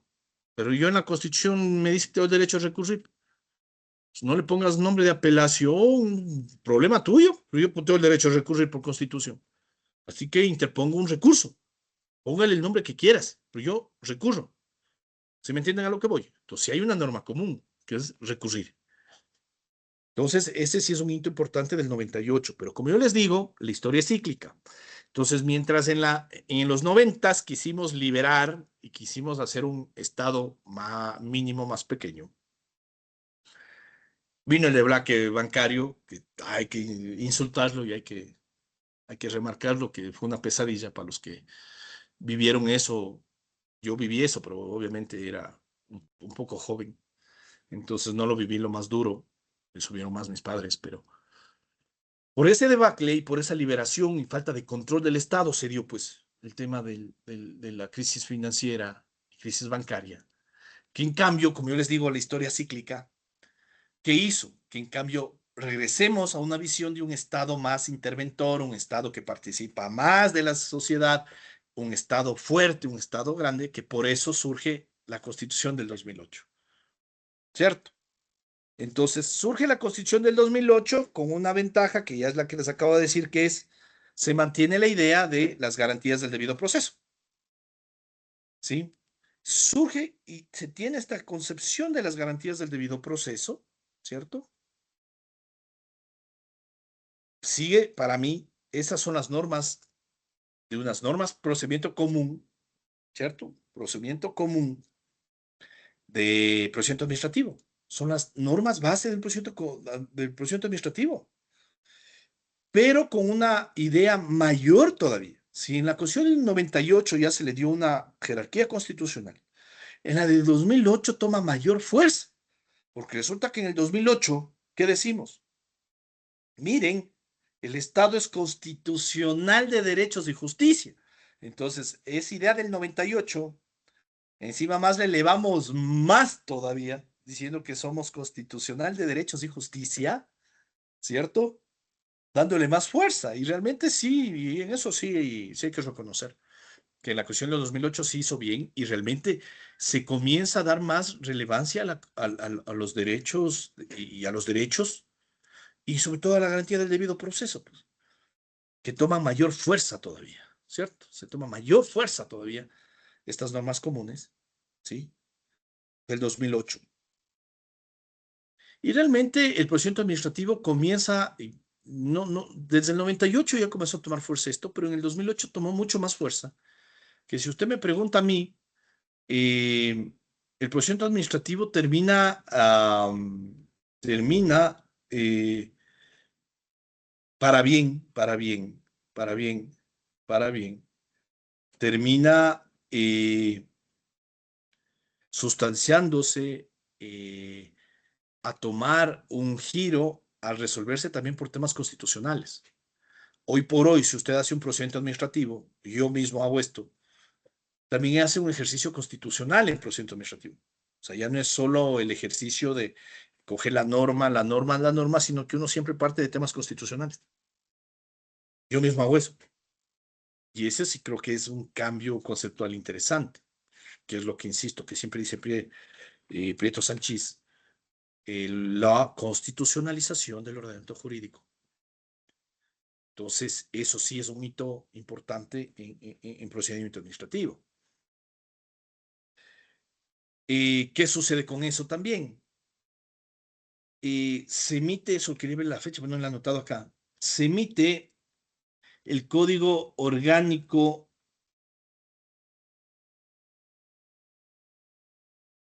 de Organización Territorial, Autonomías y Descentralización,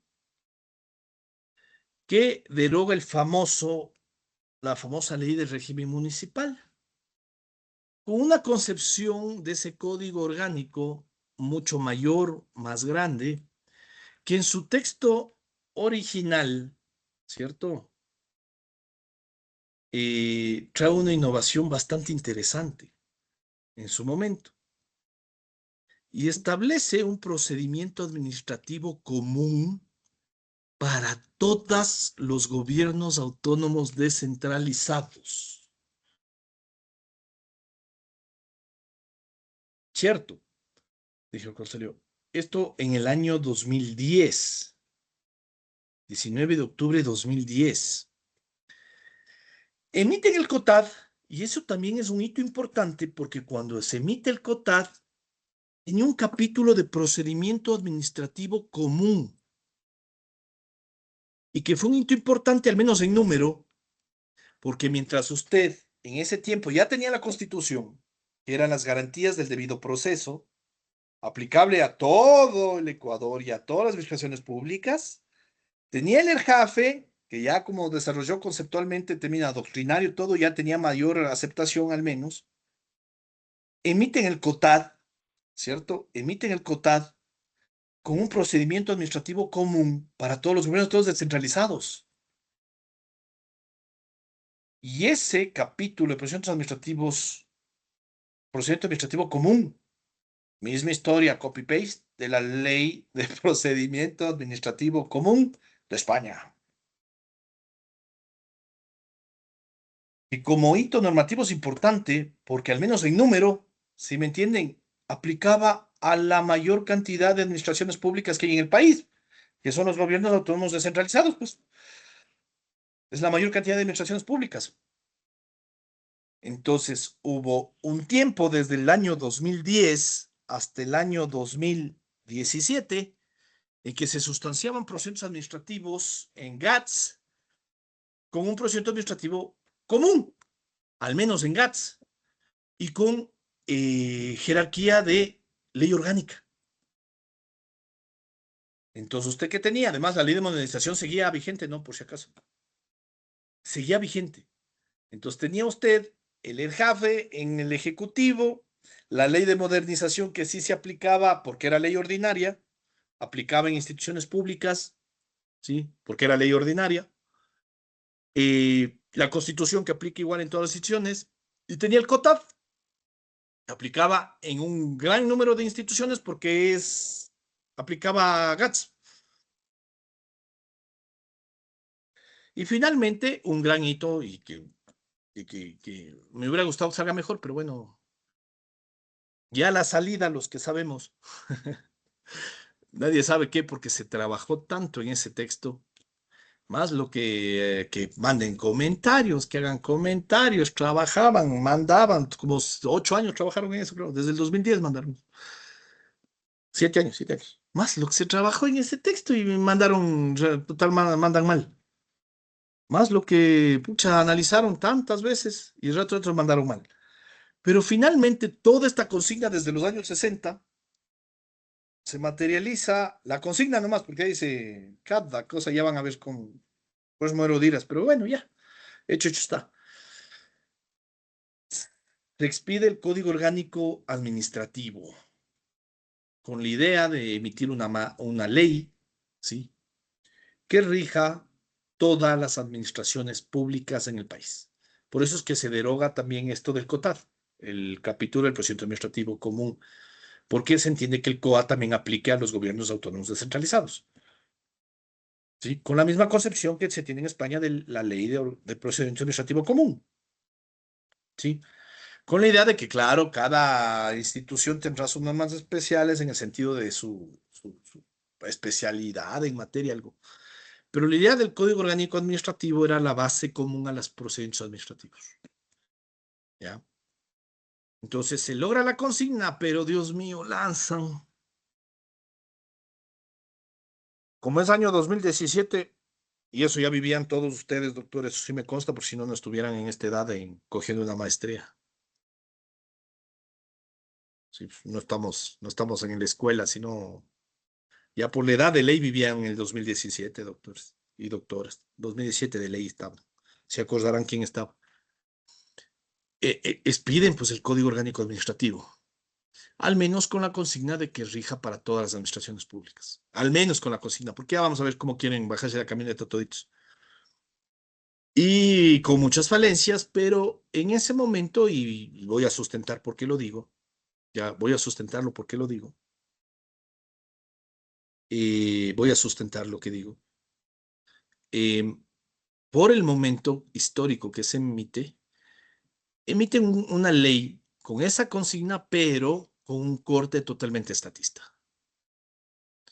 Que desde mi punto de vista, y es sí mi punto de vista personal, doctores y doctoras, disculparán, creo que desdice de la idea propia de un código orgánico administrativo, porque recordarán, y por eso hacemos resumen de toda la historia en derecho administrativo, una ley de procedimiento administrativo, de garantías administrativas, de un código orgánico administrativo que tenga corte estatal es una locura, porque el derecho administrativo surgió en respuesta de equiparar la relación jurídica entre el administrado frente a la administración pública. ¿Sí? Porque en nuestro sistema jurídico, ojo con lo que decir, si me dicen que hay otros sistemas jurídicos, le acepto. Pero en nuestro sistema jurídico, el Estado tiene una situación de privilegio porque ostenta el monopolio legítimo del ejercicio del poder. Y ojo, y está bien, porque así es nuestro sistema. Y le hemos otorgado ese poder. Pero en contraposición, nosotros como ciudadanos tenemos el derecho de que se garantice nuestros derechos y la famosa interdicción a la arbitrariedad. Y eso debe plasmarse en el Código Orgánico Administrativo, pues. Pues imagínense si hacemos un código administrativo con corte estatal. ¿A qué me refiero con corte estatal? A favor del Estado, pues, de la administración pública. Una locura. Y usted me dirá, ¿pero por qué dice eso, doctor? Primero, se eliminó un recurso. Segundo, se redujeron términos. Régimen de impugnación es de terror, ya vamos a ver eso. Ya vamos a ver en todas las sesiones. Régimen de impugnación del Código Orgánico Administrativo es de terror. ¿De terror? Mayormente silencios negativos. Es una locura. Una locura. Una locura. Si antes nos quejábamos de que la suspensión del acto administrativo siempre se discutió de que al menos en vía administrativa debería existir la suspensión del acto administrativo en régimen de impugnación. Al menos, ¿sí? Sopesando el desarrollo, la necesidad en función del interés general, ¿sí? Del libre desarrollo, perdón, de la necesidad del interés general que está inmerso en el normal desarrollo de la administración pública, ¿sí? Frente a los derechos del ciudadano, ¿cierto? Y eso es la tensión entre los dos, nos da la suspensión de los actos administrativos, ¿cierto? Al menos en vía administrativa, porque eso está en manos de la administración pública, es lo que nos determinaría que al menos en vía administrativa la suspensión de los efectos del acto debería ser la regla general, pero no, la nuestra es excepcional. Por eso digo que es un corte estatista el Código Orgánico Administrativo. Ojo. Em, la reducción de términos es una locura, ¿sí? Porque finalmente el que resuelve es la administración pública. Entonces, reducir términos sobre pretexto que el administrado es el que dilata el trámite, porque esa era la justificación, es una locura, porque el que resuelve o el que puede acelerar o, o evitar la dilatación de los procedimientos en la administración pública. O sea, yo puedo interponer recursos sobre recurso y tratar porque ahí yo en eso sí le doy la razón, porque cosas he visto, yo, es más, a unos amigos que son funcionarios públicos, me han consultado y yo mismo les he ayudado, porque he visto colegas que son éticamente reprochables, porque se buscan las formas de dilatar procesos, pero por eso mismo yo les he ayudado a unos amigos funcionarios públicos para evitar eso. Pero, pero la administración pública tiene el sartén por el mango, pues en eso. Insisto, esto es mi comentario personal, ojo, ¿no? Este país es libre para opinar distinto, ojo. Pero por el tiempo en el cual sale el Código Orgánico Administrativo, terminó saliendo así. Y hay algunos vacíos, ya comentaremos cuáles son y en ese momento se hará. Pero si algo se hizo el Código Orgánico Administrativo, hay que ser honesto, hay que ser honesto, es que sí, al menos en su primer momento, plasmó la consigna de que se buscaba, de al menos tratar de implementar un procedimiento administrativo común. Y otra ventaja que sí también hay que reconocerla, sí recoge hoy por hoy conceptualmente lo que se maneja derecho administrativo contemporáneo. O sea, se copió bien. Se copió bien en los que hicieron al menos las bestias, que omitieron algunas cosas, también sí copiaron bien. Por ejemplo, un concepto de acto administrativo es un concepto contemporáneo, un concepto contemporáneo. El hecho de la implementación de gobierno electrónico, notificaciones electrónicas es muy contemporáneo. O sea, como es para 2017 es bastante contemporáneo. O sea, no es que se omitió temas que se manejan actualmente. Entonces, eso sí hay que reconocerle a esa norma, pero sí trajo con eso. Pero lo que por hecho los bravitos, como ya les digo, la historia es cíclica, entonces, vota la ley de modernización. Y después, como se dieron cuenta que nos hemos olvidado unas cosas de la ley de modernización, tuvieron que emitir la ley de optimización y eficiencia de trámites administrativos para rescatar unas cosas muy interesantes de la ley de modernización para implementar en esa, un año después, en la del 2018, la ley de optimización y eficiencia de trámites administrativos, donde hay unos temas bastante interesantes también del procedimiento administrativo, ¿sí? Y ahí completamos lo que se maneja en procedimiento administrativo. Con un defecto. ¿Dónde está la doctora procuradora? Ya se ha ido. Como no todo es perfecto en la vida, échala, como dicen aquí en el país, echa la ley, echa la trampa. Comenzaron, ni bien salió el COA, comenzaron las instituciones apurando al Procurador General del Estado con pura consulta de la aplicación del Código Orgánico Administrativo. Si les aplica o no les aplica. Muchos de ellos les voy a subir a la plataforma, porque el Procurador General del Estado en muchos de los casos les ha dicho que si aplica, no aplica, que uno sí aplica supletorio, que otros no aplica. Y la mayoría de gente ni bien salió el Código Orgánico Administrativo queriendo bajarse de la camioneta, como decía un famoso expresidente del Ecuador. Una vez que salió el Código Doctor, Orgánico Administrativo, queriendo bajarse de un la poco no era camioneta. tan así. ¿Cómo? ¿Qué? ¿Qué No cosa? era tan así, no era que consultaban al procurador si les era aplicable o no, sino que más bien cuando se iniciaban procedimientos Por eso. administrativos de cualquier tipo, el administrado le decía, a ver, un ratito, a mí no me aplica Bueno, de acuerdo. una u otra ley. Entonces, más bien por ahí empezó a surgir la duda y claro, en esa época hubo tantas nuevas normas que justamente en esa redacción de que el procurador tiene que inteligenciar la aplicación de la norma, se complicó un montón el tratar de hacer pronunciamientos, de interpretar, porque además pasa en la Procuraduría, como pasa en todas las instituciones, Sí, sí, que sí. llega un nuevo procurador y dice, ¿cómo se le ocurre al anterior haber dicho eso? Entonces salta otra. Y pasa lo mismo con los directores del área de consultoría, ¿no es cierto? Que, Sí, sí, no, sí. pues el anterior dijo eso, entonces se contradicen. Y luego nunca se deja sin efecto el uno que sale posterior al inmediato anterior. Y eso sí es un problema que tienen los pronunciamientos de la Procuraduría muchísimo. Sí, sí, no, no, tranquila, doctora, no, no le culpo a usted. No, no, lo que le digo es que algunas cosas, o sea, por eso le digo, o sea, el tema es que, o sea,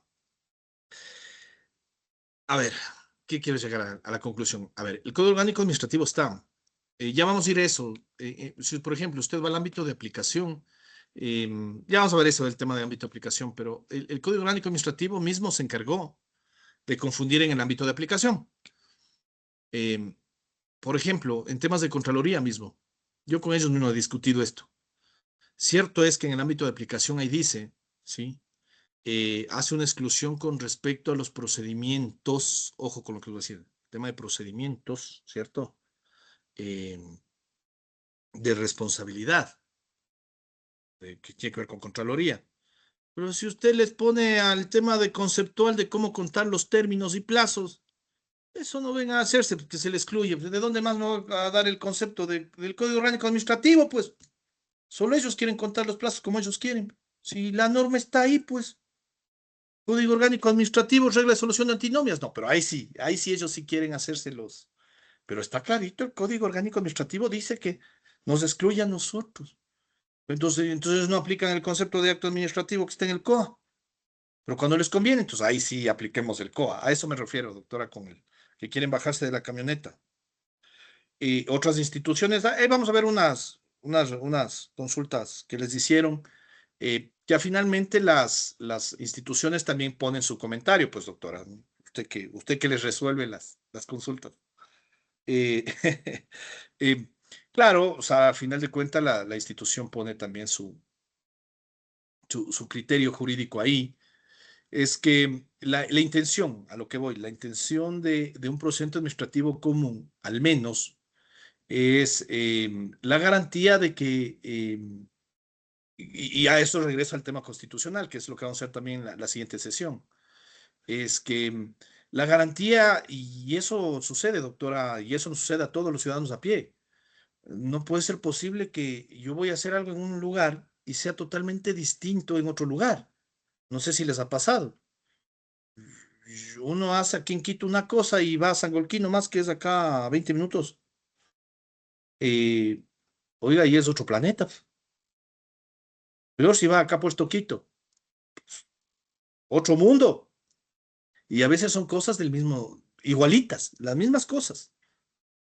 Y a veces se dan así en los mismos, en mismos asuntos, en mismos temas, en mismos procedimientos. Entonces, la idea de la unificación de procedimientos siempre ha estado plasmado, y eso lo digo desde los años 60, y que esa era un poco la consigna del Código Orgánico Administrativo. Por eso, si usted va al régimen de transición del Código Orgánico Administrativo, ¿cierto? Del Código Orgánico Administrativo y la vacancia de ley del Código Orgánico Administrativo daba tiempo a las administraciones públicas a que se ajusten. Pero rato a rato, cada administración pública, y hasta ahora yo a veces me llaman a hacer algunas consultas, digo, pero ahí está. No, no, no, pero es que nosotros tenemos nuestro reglamento interno. Pero, ¿y el código? Jerarquía normativa, código orgánico. No, no, pues nosotros tenemos nuestro reglamento propio y el código es orgánico. Por eso la idea siempre fue sacar una ley orgánica, que era la idea, que era el problema del ERJAFE originalmente, ¿no? Que siempre decía, no es un estatuto, es un reglamento. Pero vamos a ver eso, doctora, no, no, no le culpo, ni le culpo a su institución, disculpará, a veces me exalto. Pero a lo que voy, y por eso voy a subir a la plataforma para justo discutir estos temas, y discutir estos temas que está para discutir, ¿no? es que mucho de las intenciones que hasta ahora tienen algunas instituciones es mantener cierta independencia en funciones de excluirse de la aplicación del Código Orgánico Administrativo. Que si usted ve, yo mismo lo critico, hay varias falencias del Código Orgánico Administrativo, pero lo que a veces me preocupa mucho es que uno de los grandes riesgos de excluirse de una base común de procedimiento administrativo es que por ahí le sacan un reglamento que solo ellos saben. Y ese es uno de los grandes problemas. Yo, desde mi punto de vista, ¿no? Desde mi ejercicio, le sacan un reglamento que solo ellos saben. Y eso que ahora sí hay como hay internet y ahora uno sí puede averiguar, hay Fiel, hay Lexis. Como me graban, toca decir todas las marcas para que no me digan que publicito a la una o a la otra. Lexis, internet, hay todo. Y uno puede de alguna forma tratar de buscar, encontrar. Pero uno de los grandes problemas que uno a veces tenía en procesos administrativos es que le sacaban el instructivo ni sé cuál, ni sé cuánto. Aquí está. Y eso solo sabían ellos nomás, porque había hecho el de al lado. Entonces, el tema de tener un procedimiento administrativo común es en garantía del administrado. Ahora, doctora, totalmente de acuerdo con lo que usted dice. A veces esos vacíos legales también son aprovechados, por eso yo también le decía de colegas que también y son con dudosa ética, manejan procedimientos para dilatar, para entorpecer la administración pública. Sin lugar a dudas, hay colegas que son abogados que son así, y terrible, pero la intención del procedimiento común es permitir, y ya le digo, el ejercicio de las garantías del debido proceso nomás. Y eso es lo que se ha venido peleando desde el año 60. Y cuando sale el Código Orgánico Administrativo, con muchas falencias, ya vamos a ver eso. Algo se logró en eso, algo se logró en eso. Sino que, por eso le digo, no le culpo a la Procuraduría por eso, sino que no deja de llamar la atención porque apenas yo voy a poner en la plataforma unas 6 pronunciamientos, pero de aplicación del COA, usted que está ahí, doctora, al menos hay unos 17 pronunciamientos que yo he identificado, creo, entre si aplica o no el régimen de impugnación, apelación y el otro sobre el ámbito de aplicación. Hay unos 5 sobre temas de aplicación supletoria. ¿Se me entiende? Y uno se queda loco porque dice, ya salió este y enseguida, que puede ser también por el tema del administrado, no digo que no, pero enseguida, y con la intencionalidad de mantener las leyes especiales. ¿Se me entiende? Leyes especiales. Ya cuando hablemos un poco de prescripción, bah, debería ser caducida, ya les voy a explicar eso cuando veamos garantías de proceso. Yo tuve el caso de una institución que yo alegaba un tema de aplicación del COA y esa institución me dijo, no, a mí no me aplica, no me aplica. Y eso que yo le puse indubio pro homini y todo. No, no me aplica, dijo, no me aplica. Y me sacó un pronunciamiento de la Procuraduría que habían hecho ellos. Y les voy a poner el caso de eso después porque ya se me acabó la hora. Pero por indubio pro homini debería, pero para ellos de esa institución, entonces nunca prescribían, mal llamada prescripción, ya vamos a hablar de eso después más detalle. Para ellos nunca prescribían las infracciones administrativas para esa institución. Más o menos el caso es porque ellas, las infracciones para esa institución, bueno, ahora ya no, porque después reformaron la ley esa, porque ellos tenían infracciones de primera, segunda, tercera y cuarta clase. Y el Código Orgánico Administrativo, en cambio, habla de leves, graves y muy graves. Entonces, para ellos, entonces, nunca prescribían las infracciones, porque dice que para ellos, como ellos son primera, segunda, tercera y cuarta clase, entonces, y el COA habla de graves, muy graves y graves, entonces, como no hay compatibilidad en los conceptos, entonces, no hay cómo aplicar el COA para ello. Entonces, nunca prescribían para ellos las infracciones, en pocas, según ellos.